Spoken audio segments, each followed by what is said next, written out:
നമ്മൾ എവിടെ പോവുക അമ്മേ? നമ്മൾ എവിടെ പോവുക? ഉറക്കച്ചടവിലാണ് ബാബു ആ ചോദ്യം ചോദിച്ചത്. 5 വയസ്സേ ഉള്ളൂ അന്ന് ബാബുവിന്. എന്തോ വേവലാതിയും കൊണ്ട് ഇളയ സഹോദരി ബിന്ദുവിനെ തോളത്തിട്ട് അമ്മ മുന്നിൽ നടക്കുന്നുണ്ട്. ബാബുവിനൊന്നും മനസ്സിലായിട്ടില്ല. അപ്പൊ അന്ന് രാത്രിയില് ബാബുവിന്റെ അമ്മയും മൂത്ത ചേച്ചി ജസിയും ഒരു പോള കണ്ണടച്ചിട്ടില്ല. അവരുടെ കുടിലിന്റെ ഉമ്മറത്തിരുന്ന് കരച്ചിലോട് കരച്ചിലായിരുന്നു. ഈ ബാബുവിന് രാത്രിയില് കിടക്കയിലും മുള്ളുന്ന സ്വഭാവമുണ്ട്. പക്ഷെ അന്ന് രാത്രി ബാബു കിടക്കയിലും മുള്ളില്ല. ഈ അമ്മയുടെയും ചേച്ചിയുടെയും പിറുപിറുക്കുന്ന വർത്തമാനം കേട്ട് ബാബു എപ്പോഴോ ഉണർന്നു. അന്ന് ബാബു മൂത്രമൊഴിച്ചത് വീടിന്റെ ഉമ്മറത്തുള്ള ഒരിക്കലും പൂക്കാത്ത ഗന്ധരാജന്റെ ചോട്ടിലായിരുന്നു. മൂത്രമൊക്കെ ഒഴിച്ച് ബാബു അകത്തേക്ക് കയറിയപ്പോഴും അമ്മ ആ ഉമ്മറത്തിരുന്ന് കരയെ തന്നെയായിരുന്നു. ജെസിയും അമ്മയുടെ തോളത്ത് തലവെച്ച് അമ്മയോടൊപ്പം ചേർന്നിരുന്ന് അവളും കരയുന്നുണ്ട്. കുറച്ചു നേരം കഴിഞ്ഞ് കാണും. ഏറ്റവും ഇളയ അനിയത്തി ബിന്ദു അവളെ എടുത്ത് തോളത്തിട്ട് രണ്ടാമത്തെ ചേച്ചി ലാലിയുടെ കൈയും പിടിച്ച് അമ്മ ആ കുടിക്ക് പുറത്തേക്കിറങ്ങി. മൂത്ത ചേച്ചി ജെസിയുടെ കൈയും പിടിച്ച് ബാബുവും പിന്നാലെ പോയി. അവര് വീടും കടന്ന് തോടും കടന്ന് പിന്നെയും മുന്നിലേക്ക് നടന്നു. രാത്രി പാതിരാത്രി കഴിഞ്ഞിട്ടുണ്ട്. അവര് നടന്ന് നടന്ന് തെള്ളിത്തോട്ടിലെ ഇടവക പള്ളിയുടെ മുന്നില് കുരിശടിയുടെ മുന്നിലെത്തിയാണ് നിന്നത്. അവിടെ നിന്നിട്ട് അമ്മ ബിന്ദുവിനെ മെറ്റല് വിരിച്ച തറയില് ഇറക്കി നിർത്തി. എന്നിട്ട് ആ കുരിശടിയിലേക്ക് നോക്കി നെഞ്ചത്ത് കൈവച്ചിട്ട് ഉറക്ക വിളിച്ചു, എന്റെ ക്രിസ്തുരാജാ. തിരിഞ്ഞു നോക്കിയപ്പോ മക്കള് 4 പേരും പള്ളിക്കൂടത്തിൽ അസംബ്ലിക്ക് പിള്ളേര് നിൽക്കുന്നത് പോലെ നിരന്നു നിൽക്കുക. അമ്മ മുട്ടിൽ അവരുടെ മുന്നിലിരുന്നു. എന്നിട്ട് കൈകൾ രണ്ടും വിരിച്ച 4 മക്കളെയും നെഞ്ചോട് ചേർത്ത് വെച്ച അമ്മ തേങ്ങി തേങ്ങി കരഞ്ഞു. ബാബുവിന് അപ്പോഴും ഒന്നും മനസ്സിലായിട്ടില്ല. ബാബു പിന്നെയും ചോദിച്ചു, നമ്മൾ എവിടെ പോവുക അമ്മ? അമ്മ എങ്ങലടിച്ച് കരഞ്ഞു. ആ കരച്ചിലിന്റെ തേങ്ങല് തീരാൻ കുറച്ചധികം സമയമെടുത്തു.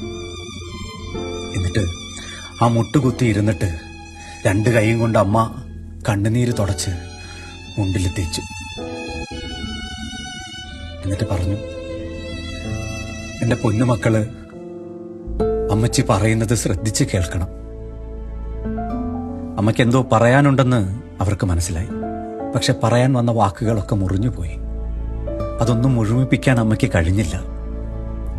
അപ്പോ കുറച്ചൊക്കെ കാര്യങ്ങൾ അറിയാമായിരുന്ന 10 വയസ്സുകാരിയായ ജസി അമ്മയോട് പറഞ്ഞു, അമ്മച്ചി എന്തു വേണമെങ്കിലും പറഞ്ഞോ. അമ്മച്ചി എന്തു പറഞ്ഞാലും ഞങ്ങൾ അതുപോലെ തന്നെ ചെയ്യാം. പക്ഷെ എന്റെ പൊന്നമ്മച്ചി കരയല്ലേ. പക്ഷേ അമ്മയ്ക്ക് കരച്ചിലടക്കാൻ കഴിഞ്ഞില്ല.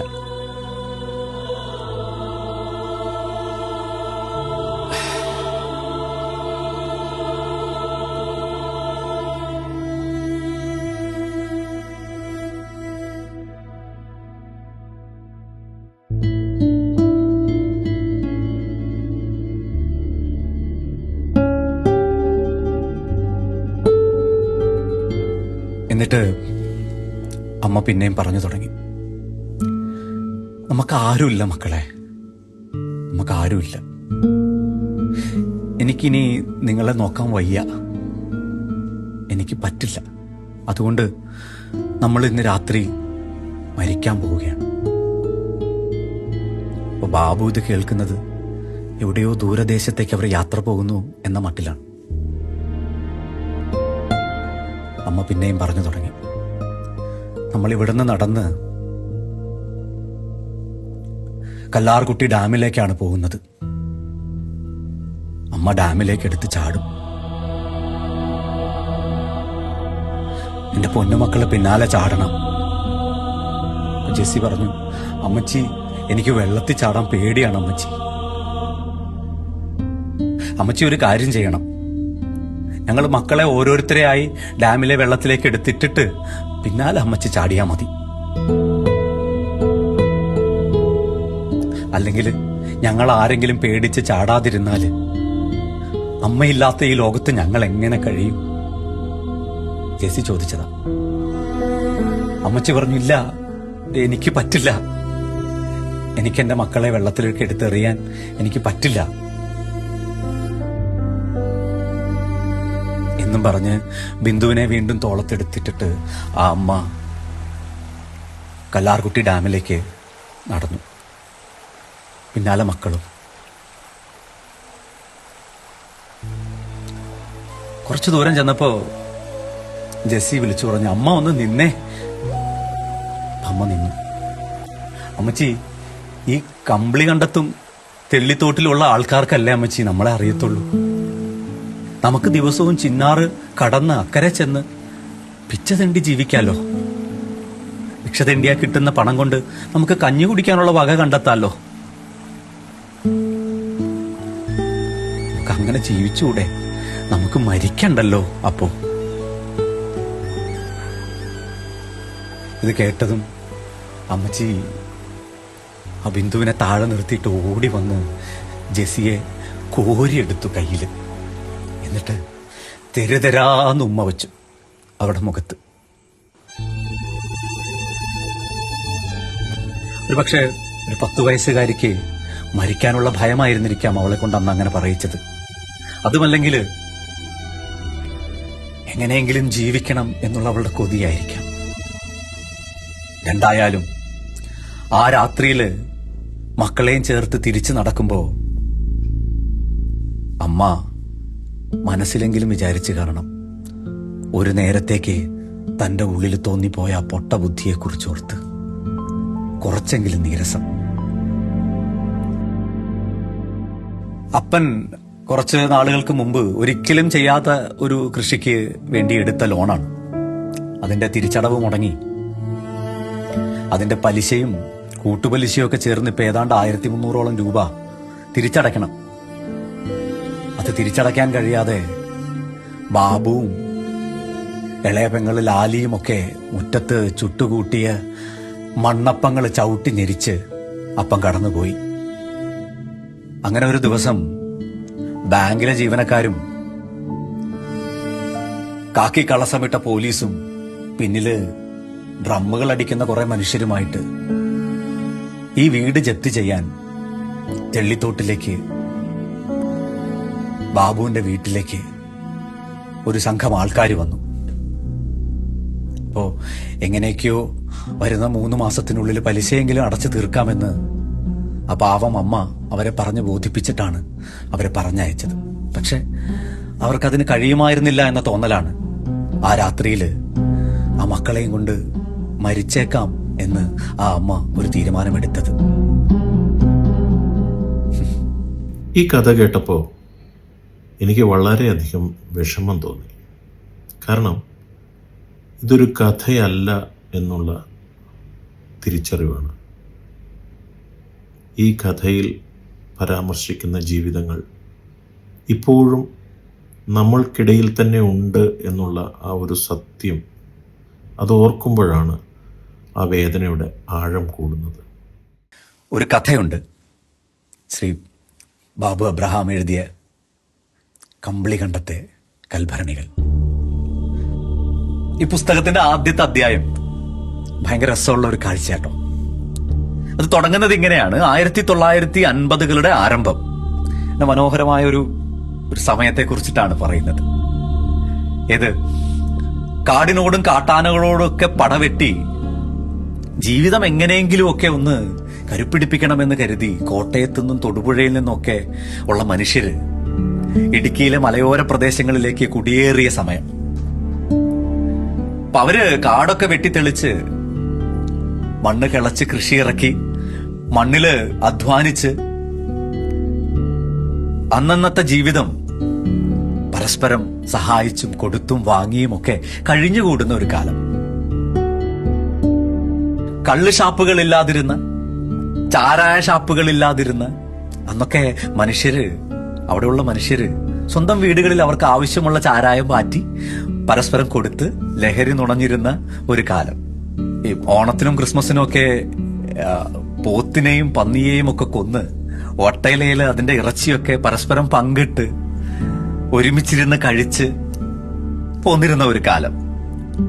ഏത് വളവുകളിലും മുക്കുകളിലും ഒന്നും നേർച്ചപ്പെട്ടികൾക്ക് വിശുദ്ധന്മാര് കാവൽ നിന്നിട്ടില്ലാത്ത ഒരു കാലം. ഈ സുവിശേഷവും രോഗശാന്തി ശുശ്രൂഷയും ഒന്നും കേട്ടുകേൾവി പോലും ഇല്ലാതിരുന്ന ഒരു കാലം. ശരിക്കും പറഞ്ഞ കുറെ കാടന്മാര് താമസിച്ചിരുന്ന ഒരു കാലം. പുസ്തകത്തിൽ അങ്ങനെ തന്നെ എഴുതിയിരുന്നത്. അത് കഴിഞ്ഞ് ഏതാണ്ട് 1965 ആകുന്ന സമയത്ത് കള്ള് ഷാപ്പുകളും ചാരായ ഷാപ്പുകളൊക്കെ വന്നു തുടങ്ങി. ഈ ബാബുവിന്റെ അമ്മയുടെ അപ്പനും ബാബുവിന്റെ അപ്പൻ അബ്രഹാമിന്റെ അപ്പനും കള്ളു കുടിച്ചുകൊണ്ടിരിക്കുന്നതിന്റെ ഇടയിൽ ആ ലഹരിയിൽ വെച്ച് അവരുടെ മക്കളുടെ കല്യാണം അങ്ങോട്ട് ഉറപ്പിക്കുന്നത്. അപ്പോ ഈ കല്യാണത്തിന്റെ അന്ന് എനിക്ക് തോന്നുന്നില്ല ഈ ബാബുവിന്റെ അമ്മ മേരി ബാബുവിന്റെ അപ്പന്റെ മുഖം ശരിക്കും കണ്ടിട്ടുണ്ടോ എന്ന്. അന്നത്തെ ഈ കല്യാണം എന്നൊക്കെ പറഞ്ഞാലേ പണിയെടുക്കാനുള്ള തൊടിയും വീടും ഒന്ന് മാറി കിട്ടുന്നു എന്നുള്ളതല്ലാതെ സ്ത്രീകൾക്ക് വേറെ മാറ്റങ്ങളൊന്നും ഇല്ല. അമ്മായിയമ്മയുടെ കൂടെയാണ് മിക്കപ്പോഴും അവർ കിടന്നുറങ്ങിയിരുന്നത്. അപ്പൊ ഏതെങ്കിലുമൊക്കെ രാത്രികളിൽ അപ്പൻ ഈ കൊട്ടോടിയൊക്കെ കുടിച്ച്, കൊട്ടോടി തന്നെയല്ലേ ബാബുട്ട പറയുന്നത്, എന്തായാലും ഈ കൊട്ടോടിയൊക്കെ കുടിച്ച് അയാൾ ലഹരിയിൽ വന്ന് പ്രണയരഹിതമായ ഏതൊക്കെയോ കൂടിച്ചേരലുകളിലാണ് മേരി ഗർഭിണിയായിട്ടുണ്ടാവുക. ആദ്യത്തെ പ്രസവത്തിന് മേരി വീട്ടിൽ പോയിട്ട് 56 ദിവസം കഴിഞ്ഞ് തിരിച്ചു വന്നത് കുട്ടിയില്ലാതെയാ. ആദ്യത്തെ ആൺകുട്ടി മരിച്ചുപോയി. പിന്നീട് മേരി 2 പെൺമക്കൾക്ക് ജന്മം നൽകി. അതാണ് മൂത്തവള് ജെസ്സിയും രണ്ടാമത്തവള് ലാലി. അപ്പോ ഈ ചെറിയ പുറംപണികൾക്കൊക്കെ മേരി പോകും, ഈ വയലിൽ കള പറിക്കാനൊക്കെ. അങ്ങനെ 3ാമതും മേരി ഗർഭിണിയായി. ഈ 2 തവണയും പെൺമക്കളെ പ്രസവിച്ച ഒരമ്മയ്ക്ക് വീട്ടിൽ നിന്നും നാട്ടിൽ നിന്നുമൊക്കെ അങ്ങനെ ഒരു കുറ്റവും കൂടി കേൾക്കേണ്ടി വന്നിട്ടുണ്ട്. ഇവളിനി ഒരിക്കലും ഒരു ആൺകുഞ്ഞിനെ ജന്മം കൊടുക്കാൻ പോകുന്നില്ല എന്ന്. 3ാമതും ഗർഭിണിയായിരുന്ന സമയത്ത് മേരിയെ അങ്ങനെ നോക്കാനായിട്ട് ആരും വന്നിട്ടൊന്നുമില്ല. വയലില് കള പറിച്ചുകൊണ്ടിരിക്കുന്ന അന്നാണ് മേരിക്ക് പേറ്റുവേദന തുടങ്ങിയത്. അപ്പൊ മനസ്സിലായി മേരിക്ക് അന്ന് രാത്രി പ്രസവം ഉണ്ടാവുമെന്ന്. ഇപ്പൊ കുടിയിൽ വന്ന് ഒരു കാലൊടിഞ്ഞൊരു കട്ടില്, കട്ടകൾ ചേർത്ത് വെച്ച് കെട്ടിവെച്ചിരിക്കുന്ന കട്ടില. ആ കട്ടിലില് മൂത്ത ജെസിയെയും ലാലിയെയും കയറ്റിയിരുത്തിയിട്ട് അവർക്ക് വേണ്ടുന്ന ചോറ് കൊടുത്ത് കുറച്ചധികം ചോറ് അമ്മ കരുതി വെച്ചു. പ്രസവം കഴിഞ്ഞാൽ അമ്മയ്ക്ക് വിശക്കുമെന്നറിയാം മേരിക്ക്. അതും കരുതി വെച്ചിട്ടാണ് മേരി പ്രസവത്തിനായി അടുത്ത മുറിയിലേക്ക് പോയത്. പോകുന്നതിന് മുമ്പ് മക്കളോട് അമ്മ പറയാ, അമ്മ എത്ര നിലവിളിച്ച് കരഞ്ഞാലും എന്റെ പൊന്നുമക്കള് അകത്തേക്ക് വരരുത് കേട്ടോ എന്ന്. എന്നിട്ട് അകത്തെ ആ മുറിയിൽ ചെന്ന് അവിടെ ഉണ്ടായിരുന്ന ഒരു കയറിന്റെ കട്ടില് മൺഭിത്തിയിലേക്ക് ചാരി വെച്ചിട്ട് 2 കൈകളും ആ കട്ടിലിൽ ചേർത്ത് വെച്ച് അമ്മ 3ാമത്തെ പ്രസവത്തിനൊരുങ്ങി.